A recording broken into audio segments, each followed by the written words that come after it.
Oh, Tom, we got to talk about this movie. What an experience.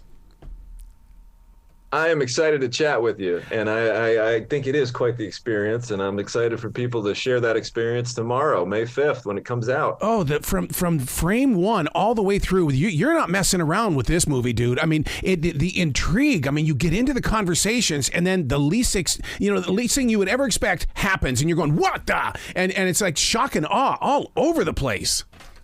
Oh, man, thank you so much. It's so great to hear that. To be able to create Johnny and Clyde, I mean, this is one of those movies that people are going to talk about because it is so unpredictable. What goes into a film like this? Because you've got to be on the edge of your seat all the time.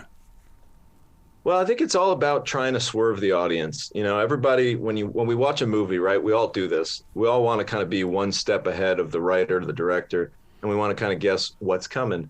And our job is to make it a little unpredictable so that maybe you think we're going to zig and we're going to zag all up on you.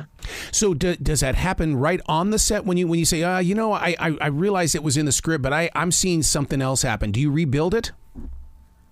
That does happen sometimes. But to be honest with you, the prep process in pre-production is so methodical that we try to do as little thinking on set as possible. We try to do all the thinking before we get on set because I only got 14 days to shoot this entire movie. So we don't have time to think. So really, we make our battle plan, we draw up our playbook, and then we just go in and execute. So yes, we do sometimes, there's some spontaneity that takes place. But for the most part, everything's methodically planned out ahead of time. You know what's really interesting about Johnny and Clyde is the fact that, yeah, there's some boom, boom, pow going on here, but you do it tastefully. And I'm so glad that you do it that way, that it didn't have to go overboard like some do. We try to make it so that, there's all different types of people that want to see. Some people want to see the violence. They want to see the gore, but it's not for everybody. So, there is definitely a level of measuring just how much you want to show. And I've found that sometimes it's more effective to cut away and not show the violence. Sometimes it's more effective if you just hear it. And sometimes our imagination can create a more gruesome picture than any image you could make. There are so many different storylines that are coming together as one. How did you balance that out? Because I mean, from the opening scene to when then there's other characters, and I don't want to spoil the movie, but there are so many different things that take place in it, but they're all connected and they all do come together as one. It can be challenging sometimes because obviously, actors, you love them, they're your players, they're your players on your team, and you want to make sure that you give enough attention to everyone so that nobody's fallen by the wayside. And like you said, we do have a lot of characters. So a lot of that was just about, making sure in the edit, when we're editing the movie, there's a balance there and that you're not saying to yourself like, oh, wait, who's this person? Yeah. Oh, that's right. They were in one scene in the beginning. So yeah, that's probably one of the most tricky parts of the process, making sure that none of the characters you establish get lost in the sauce. Yeah, because I mean, the way that you really, it's like a psychological game as well, but it's on so many different levels, especially when you introduce the monster. Oh my God. And I just thought that was just a vision someone was having. And but when it physically is there, it's like, oh my God. And so then all of a sudden it's becoming a thriller chiller. Yeah, we always, myself and my writing partner, Nick Principe, we have an affinity to the horror genre. So we really wanted to kind of add this X factor, this wild card. And that wild card is this demon that comes to life. It's like Johnny and Clyde thought they were going to be up against one form of a security system. And they end up running into a very unique alarm in the form of a demon. So that was a lot of fun to work with. And in a way, we almost hope that people root for the demon. I think that, by the time the third act comes along, you might just be like, you know what? All these people are so repulsive and nobody has a redeeming quality about them. I want them all dead. And they didn't fear. Boy, that Johnny, oh my God, he didn't fear. There are so many scenes in there where he takes on chance and it's like, don't do it, don't do it, don't do it. And then things begin to happen. So how did you make him so believable with his lack of fear, but gain in that he's going to do something really bad and have no guilt about it? Well, a lot of that's the actor. Avan Jogia is just a super talented guy and he just understood this part. We had a lot of early conversations about how the Johnny character is just so boldly optimistic and blindly optimistic that, he feels as though I can get through any situation with my quick wit and my ability to wield a 357 Magnum. So I think that, we all know people like that in our real life. Some people that are just like so painfully positive that they think that they can just do anything. We thought that would be a fun character to throw in the mix when the things that they think they can do are, taking on a demonic beast or robbing a casino. It's just he's a little irreverent of a character, and I think that people like that. Well, his relationship, I mean, to me, it was like a Sid and Nancy kind of a relationship where they were, they're just out for fun. But man, did they love each other? My God, they love each other. Yeah, there was a great chemistry between Avan and Ajani Russel, who plays Clyde. And it was really cool. There's a great chemistry to them, really like offset. I mean, they would spend a lot of time together and hang out, watch anime movies, and just like make sure that chemistry was really there and that it's believable that these two people have spent a lot of time together. And, again, that's a lot of the work of an actor that you don't see on the screen, but just, the two of them spending time together, running lines, rehearsing the hell out of these scenes. I think it paid dividends. Listeners need to understand that you have not seen this movie before. This is so unique in its own way of storytelling because of the way that the emotional ride that you're taken on. To get into that moment of, especially when it comes to, I mean, it starts off with the opening scene. You can't figure out, okay, what were the two girls talking about? What's going on? Then they start building the story around it of this money that's hidden inside this building. It's not a bank. And all of a sudden you're going, oh my God, this is a real crime story here. I appreciate that. We wanted to kind of tell the story, and I wouldn't say it's a non-linear story, but we wanted to have these scenes early on that provide more questions than answers. Yeah, and, some thought-provoking scenes that get you to say, like, what is going on? And maybe you lean forward a little bit to pay attention. And of course, you've got to have the storyline where the father, something happened to his daughter, which then, even darkens up Johnny and Clyde. And then you start building up from that side. And then Johnny and Clyde are building their own team on the other side. Yeah, we actually, it's kind of funny because scripts take there's such an evolution that takes place when you're writing a script.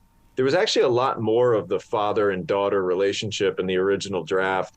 And as, like I said, we're on a budget. We've got to shoot this thing in 14 days. Certain scenes have to be pared back, and that was one of them. But we did have a notion where, hey, if this thing ever took off and we had some kind of a franchisability, it would be really cool to learn more about that father-daughter relationship that takes place in this movie. Well, there is a franchise here. I was gonna touch on that, but I didn't know if that was gonna spoil the end of the movie because I don't think it's over because I don't want it to be over. Oh, that means a lot, man. I appreciate that. Yeah, this is one of those things where, and again, I'll try to say this without spoiling too much, but we've created a little bit of a fantasy world where we're dealing with there's all different rules. So who's to say that through some supernatural ways, maybe certain characters could come back to life, maybe certain characters could be revisited, or maybe it's just another story of Bakwas the demon on his own. We had this idea of if there was a sequel, it might be fun to see this demon kind of let loose in Las Vegas. Demon takes on Las Vegas. Thought that would be fun. Now, being behind that lens, how did you move through the fear, the shame, and the no guilt and the daring and things? Because that's got to affect you emotionally as well. It does, but I'd like to think that, again, I'm a big crime drama fan. I personally, I love true crime and a lot of things that are based in realism. I think anyone who watches Johnny and Clyde within 5 minutes of the movie, they'd realize that this movie's not based in realism. It's not going to say based on a true story at the beginning of the film. And I think that there's almost a level of, not to cheapen what we did, but I think there's a level of cartoon violence in a sense of the film, where it's like, yes, it's awful to see somebody die, but I think that there's also a little bit of, it's like Itchy and Scratchy in The Simpsons, the cartoon. It's like, yeah, they're dying left and right, but like, it's fun. It's funny. Nobody's really taking this seriously. This isn't this isn't the opening scene of Saving Private Ryan. Wow. Now let's talk about that fashion. My God, you guys really introduced some fashion throughout the entire movie. It's not just in a few scenes. It's beautiful. Oh, thank you very much. Myself and costume designer Audrey Fratelli, we spent a lot of time on these looks.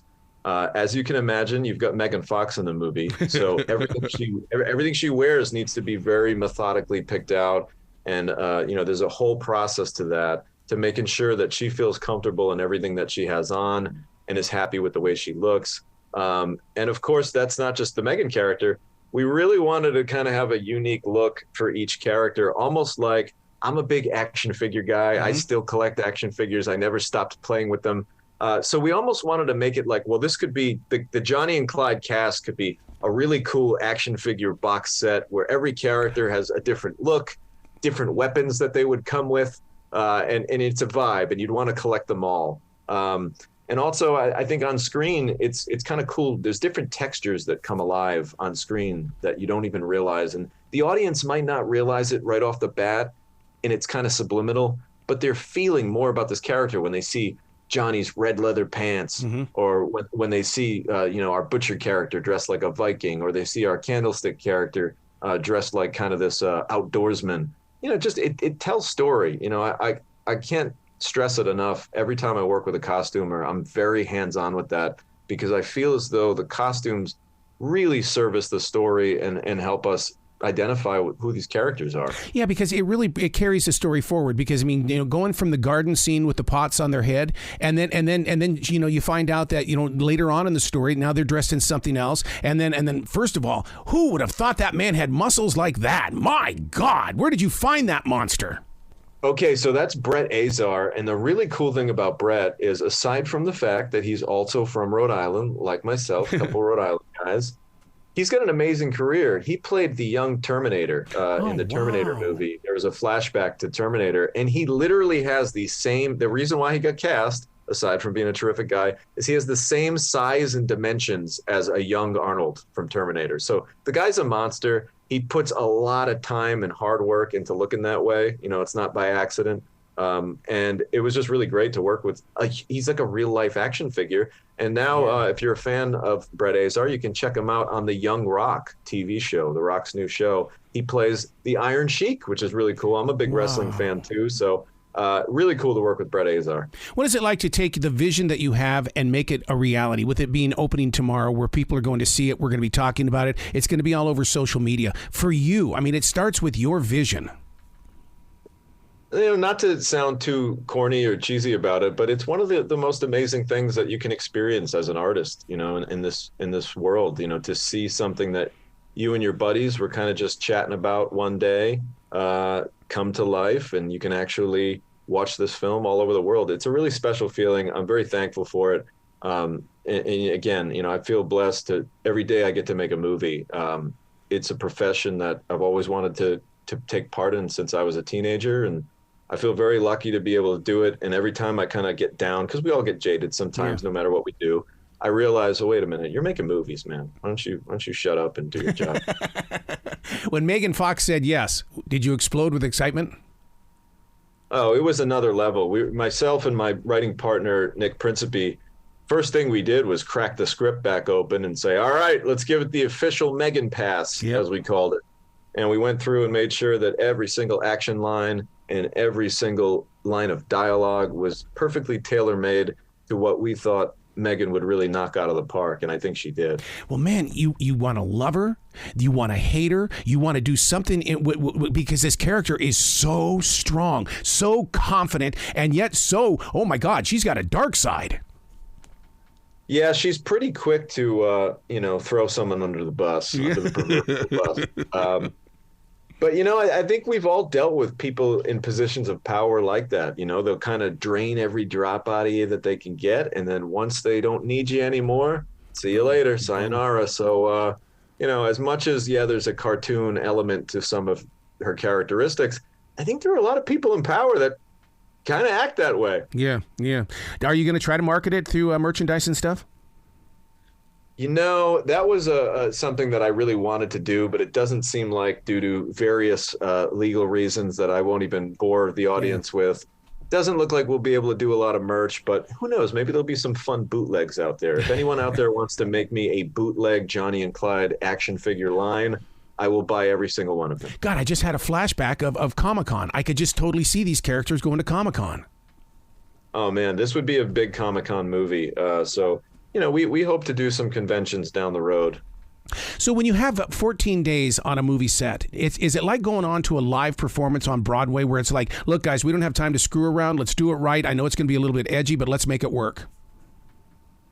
Yeah, the goal there is just to, I use this line a lot. I say less takes and more coverage, meaning you just don't have time to sit there and do 15 takes of a scene. You have to get what you can get in the first 2 or 3 takes. And if you're not loving it, move the camera, try a different shot. But you have to, you hear the term cut bait. You gotta be willing to cut bait really quickly. If you find that, oof, this scene is just not working, let's not spend all day on this. If it's not working, move on. So you definitely learn how to be efficient when you got to shoot a feature in 14 days. When you're talking about long coverage, I got to compliment you on that because you had some scenes there that were long, but they didn't feel long because you gave us an opportunity to breathe in what was taking place. I appreciate that. I get this weird feeling in my stomach when I'm watching a film, especially one of mine, and I can feel that it's dragging. I can feel that it's lagging. So I try to have as few moments like that in this movie as possible because the reality is, again, we talked about it. This isn't some true story. This isn't a super dramatic film. The people that are going to be watching this, they want fast action. They want a little bit of story and they want it to move. So we try to kind of cater to our audience and just never have too dull of a moment in this film. Man, you got to come back to this show anytime in the future. The door is always going to be open for you, Tom. Oh, thank you very much. It's been a blast chatting with you. Well, congratulations on Johnny and Clyde. It is in theaters on May 5th. And man, I can't wait to talk to you again. Thank you, brother. I appreciate that. Be brilliant, dude. Thank you, sir.